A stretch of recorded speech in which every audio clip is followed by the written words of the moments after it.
Bismillahirrahmanirrahim. Assalamualaikum warahmatullahi wabarakatuh. Waalaikumsalam warahmatullahi wabarakatuh. Baik, sebelumnya Ibu mau mengucapkan banyak terima kasih kepada anak-anak sekalian karena telah menyempatkan waktunya untuk mengikuti kegiatan hari ini. Sebelum kita melakukan kegiatan hari ini, alangkah baiknya kita berdoa sesuai keyakinan masing-masing. Berdoa dimulai. Baik, berdoa selesai. Sebelumnya, anak-anak semua ada yang tahu hari ini kita ingin melaksanakan kegiatan apa? Tidak tahu, Bu. Baik, jadi pada hari ini kita akan melakukan kegiatan bimbingan kelompok. Ada yang pernah melakukannya atau ada yang pernah mendengar apa sih bimbingan kelompok? Belum pernah, Bu. Baik, jadi bimbingan kelompok adalah suatu layanan dalam bimbingan dan konseling yang terdiri dari pemimpin kelompok, yang dimana pemimpin kelompoknya itu ibu sendiri dan anggota kelompoknya itu anak-anak sekalian. Dalam bimbingan kelompok ini kita akan membahas sebuah topik dengan memanfaatkan yang dinamakan dinamika kelompok. Apakah sejauh ini anak-anak paham? Paham, Bu.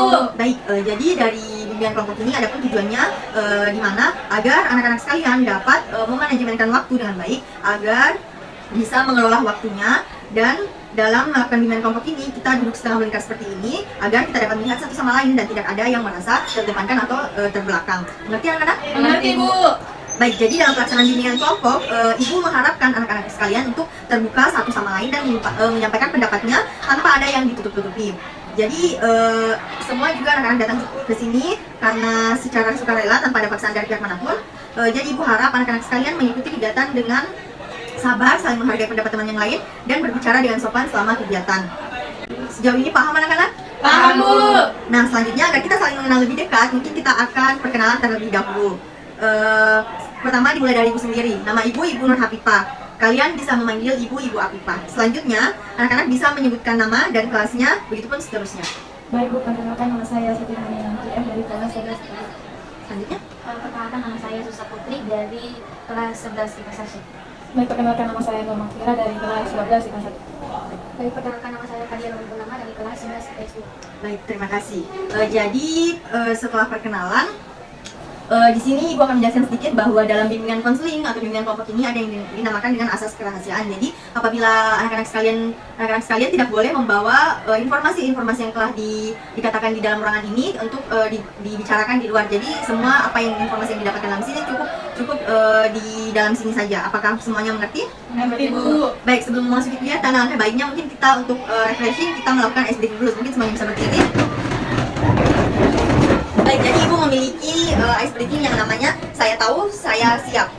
Baik, jadi SDG-nya itu seperti ini. Saya tahu, saya siap melakukan. Saya tahu, saya siap dan melakukan. Saya tahu, saya siap. Siap, saya tahu, saya siap dan melakukan. Semua mengerti? Ngerti, Bu. Baik, kita langsung saja ya, secara cepat. 1, 2, 3. Saya tahu, saya siap melakukan. Saya tahu, saya siap dan melakukan. Saya tahu, saya siap. Siap, saya tahu, saya siap dan melakukan. Oke, baik. Terima kasih semuanya. Kembali. Baik, sepertinya semua anggota kelompok sudah siap untuk mengikuti kegiatan hari ini. Selanjutnya kita akan membahas tentang topik. Sebelumnya itu apakah ada yang tahu apa itu topik? Saya, Bu. Ya, baik, Dina. Topik itu apa yang ingin dibahas, Bu? Ya, bagus Dina. Yang lain? Saya, Bu. Ya, Topik itu adalah hal yang dibicarakan, Bu. ya, bagus. Apakah masih ada yang lain? Cukup, Bu. Baik, jadi benar apa yang dikatakan Dina dan Susi. Jadi topik adalah apa yang kita dengar, kita lihat, dan kita amati, dan yang kita bicarakan ataupun kita baca di lingkungan sekitar. Dan adapun dalam bimbingan konseling, ini ada 2 macam topik yang dibahas, yaitu topik bebas dan topik tugas.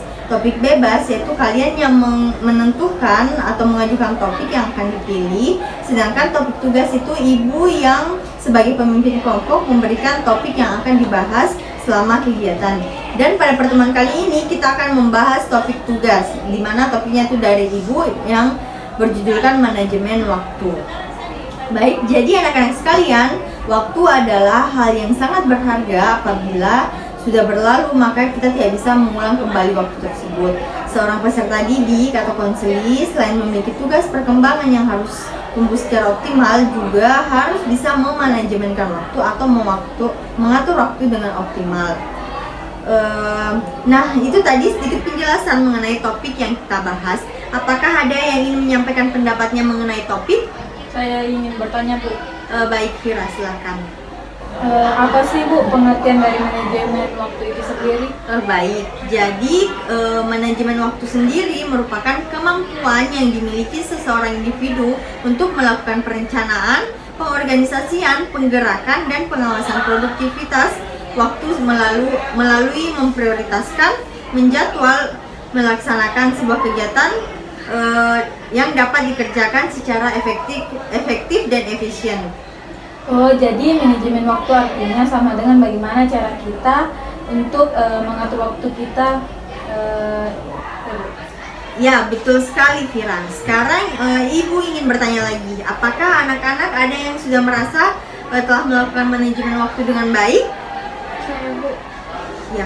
kalau dari saya sendiri, saya merasa belum bisa memanajemenkan waktu dengan baik. Saya juga Bu, saya masih sulit untuk memanajemenkan waktu, apalagi mengatur waktu agar bisa datang tepat waktu ke sekolah. Saya juga Bu, sama dengan Dina. Oke, baik. Berarti hampir semua belum mengetahui ya cara memanajemenkan waktunya. Jadi di sini Ibu akan memberikan sedikit tips agar anak-anak bisa mengatur atau memanajemenkan waktu dengan baik. Ya Bu. Baik, kan tadi Ibu sudah menjelaskan apa itu manajemen waktu. Jadi manajemen waktu merupakan kemampuan yang dimiliki seseorang individu untuk melakukan perencanaan atau penggerakan dan pengawasan produktivitas waktu melalui memprioritaskan, menjadwalkan, dan melaksanakan pekerjaan yang dapat dikerjakan secara efektif dan efisien. Selanjutnya itu ada pun manfaat dari bisa memanajemenkan waktu. Apakah ada dari anak-anak yang tahu apa saja manfaat dari memanajemenkan waktu? Saya Bu, agar waktu kita bisa menjadi teratur. Ya, betul sekali. Masih ada yang lain?